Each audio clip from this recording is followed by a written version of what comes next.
نام سنا ہوگا محمود غزنوی اور ایاز کا. ان کا باہم محبت کا رشتہ بہت گہرا تھا. ایاز ٹوٹ کے چاہتا تھا بادشاہ کو. اب دیگر مصاحبین حسد کرتے تھے، بغض رکھتے تھے. وہ کہتے تھے یہ کوئی کیا اس میں کرشمہ اور کمال ہے کہ بادشاہ اس کو اتنا ہی چاہتا ہے.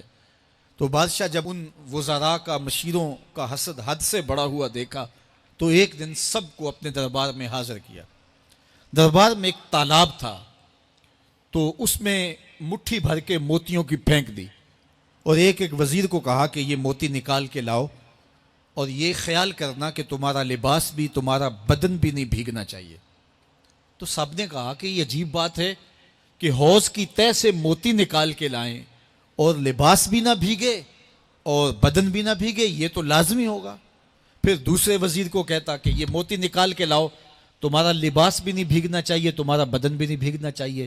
تو وہ آگے سے حجت کرتا یہ کیسے ہو سکتا ہے کہ بدن بھی اور لباس بھی نہ بھیگے اور موتی بھی نکال لاؤں.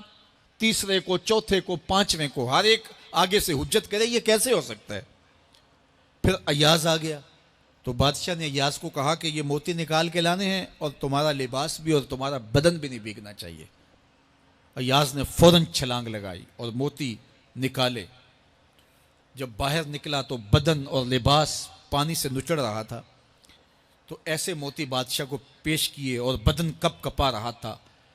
تو بادشاہ بڑے غصے سے کہا کہ ایاز تمہارا بدن بھیگ گیا، تمہارے کپڑے بھی بھیگ گئے. میں نے کہا تھا لباس بھی نہیں بھیگنا چاہیے، کپڑے بھی نہیں بھیگنے چاہیے. تو ایاز بڑی لجاجت سے عرض کرنے لگا بادشاہ سلامت، آپ کے دو حکم تھے.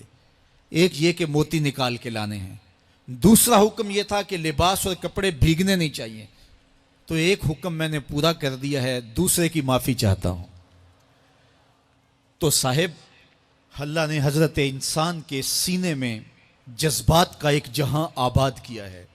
شیطان کو بھی انسان کے پیچھے لگا دیا اس کی آزمائش کے لیے، اس کے امتحان کے لیے. نفس بھی اس کے اندر موجود ہے اور دوسری جانب اس کو گناہوں سے منع بھی کیا اور نیکی کی تلقین بھی کی. اب کتنی مشکل زندگی ہے حضرت انسان کی. آئی جان شکنجے اندر جویں ویلنے دے وچ گنا. کتنی مشکل زندگی ہے. خواہشیں ہیں کہ آوارہ ہیں، آرزویں ہیں کہ بے قابو ہیں، اور دوسری جانب اللہ کا حکم ہے. اب کیا کرے؟ تو گناہ کرنے کے بعد پھر اللہ کے حضور توبہ کر لے، جو ممکن ہو وہ نیکی کرے اور گناہ سے مقدور بچنے کی کوشش کرے. لیکن بشری تقاضوں کے تحت اگر اس سے گناہ کبھی سرزد ہو جائے تو اس پر اکڑے نہ اور اس پہ مصر نہ رہے، اس پہ اصرار نہ کرے، بلکہ فوراً اللہ کے حضور توبہ کرے. گناہ کرنے کے بعد بندہ جب توبہ کرتا ہے، التائب من الذنب کمن لا ذنب لہ، تو وہ ایسے ہوتا ہے جس طرح اس نے گناہ کیا ہوا ہی نہیں. بندہ 100 بار گناہ کر کے توبہ کرے، اللہ 100 بار معاف فرما دیتا. وہ کریم ہے، 70 ماؤں سے زیادہ پیار کرتا ہے.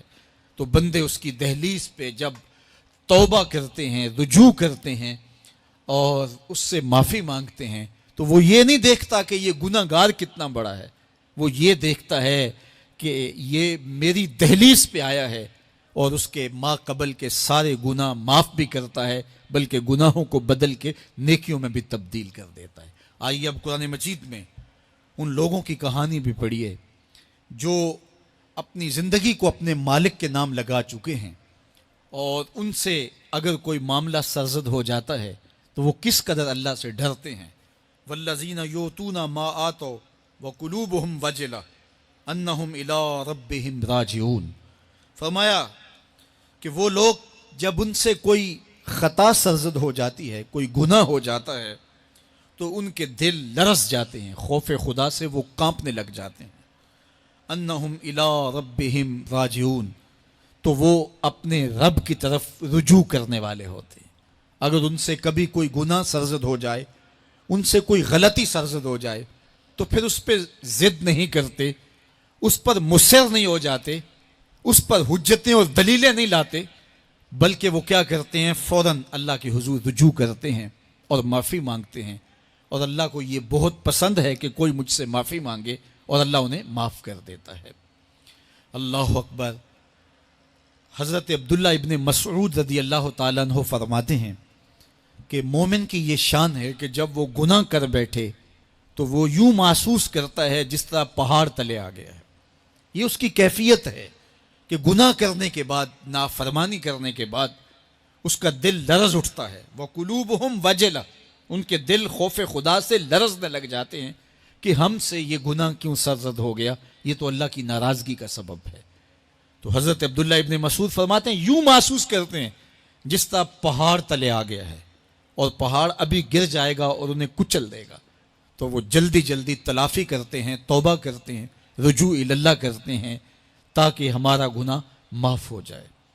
اور منافق کی مثال بھی بیان کی گئی.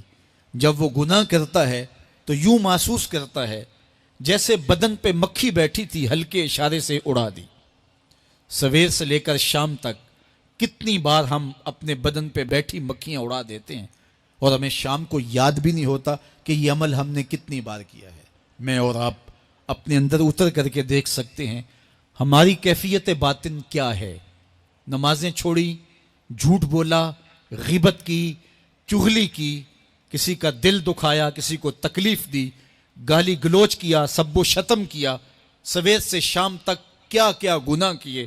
کبھی خیال بھٹکے، کبھی سوچیں آوارہ ہوئیں، کبھی نگاہوں نے بدکاریاں کی، کبھی زبان نے جرم کیے، اور شام کو ہمیں یاد بھی نہیں ہوتا کہ آج ہم نے کیا کیا جرائم کیے، آج ہم نے کیا کیا گناہ کیے. اگر ہماری یہ کیفیت ہے تو یہ عملی نفاق ہے کہ بدن پہ مکھی بیٹھی اور اڑا دی.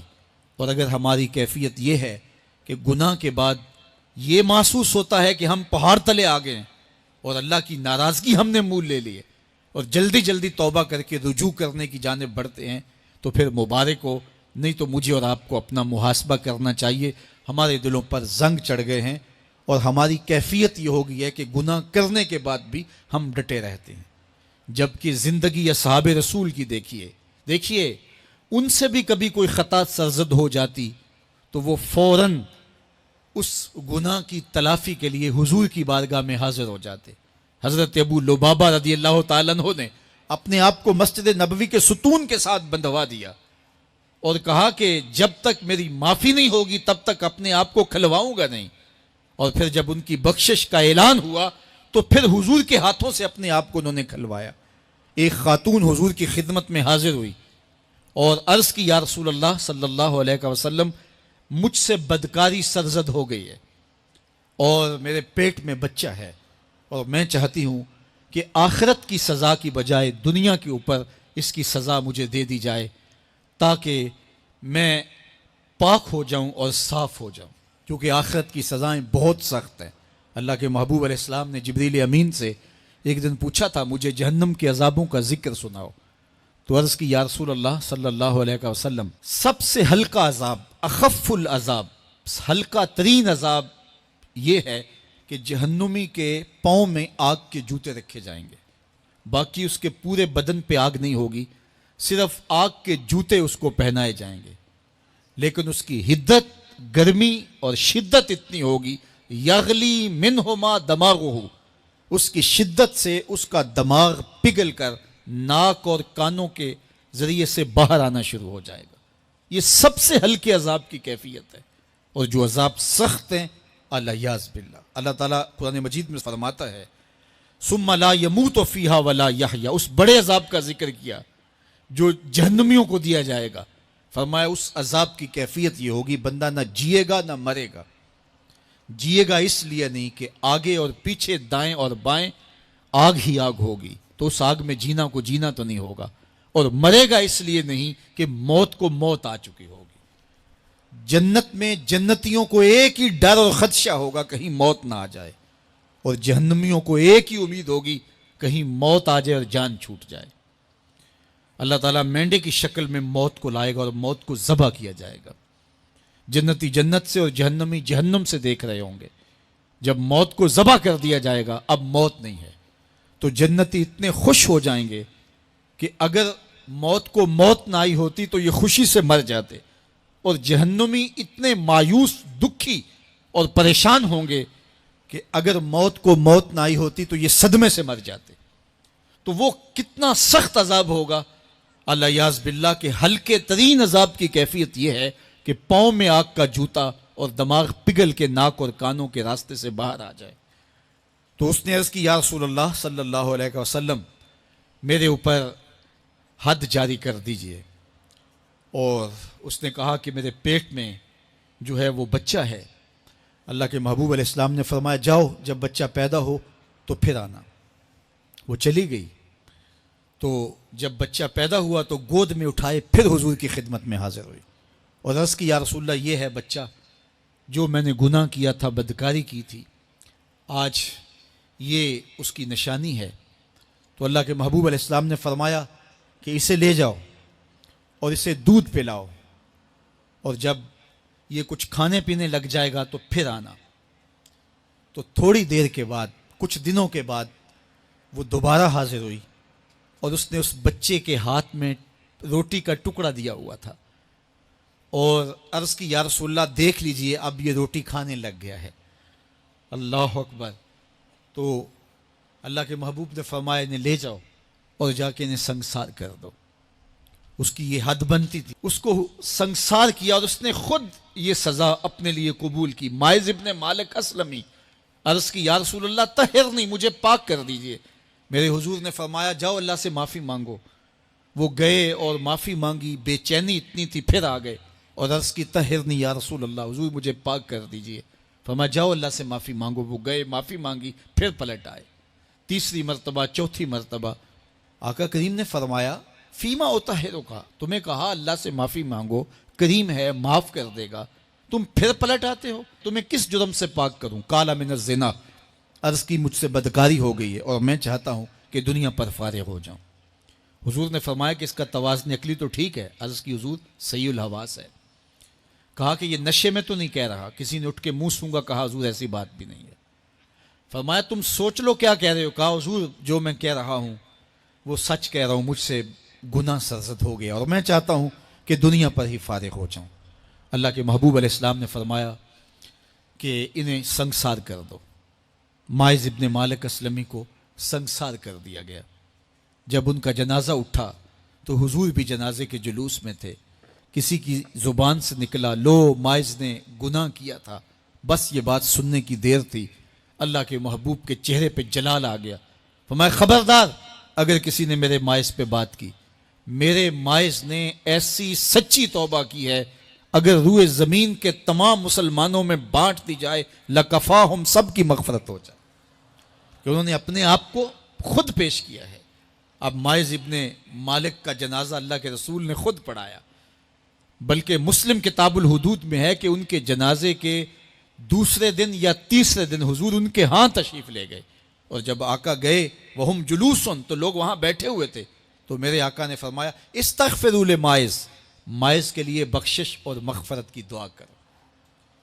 تو یہ بات ذہن نشین کیجئے کہ یہ وہ لوگ تھے کہ جن سے کبھی کوئی گناہ سرزد ہو جاتا تو وہ جلد توبہ کرتے، اور اس کی بڑی سے بڑی حد اور سزا بھی ہوتی تو وہ بھی کاٹنے کے لیے تیار ہو جاتے۔ میں اور آپ دیکھیں کہ ہماری زندگی میں اگر گناہ ہیں اور ہمیں سچی توبہ کی توفیق بھی نصیب نہیں ہے تو پھر ہم سوچ لیں کہ ہم کہاں کھڑے ہیں۔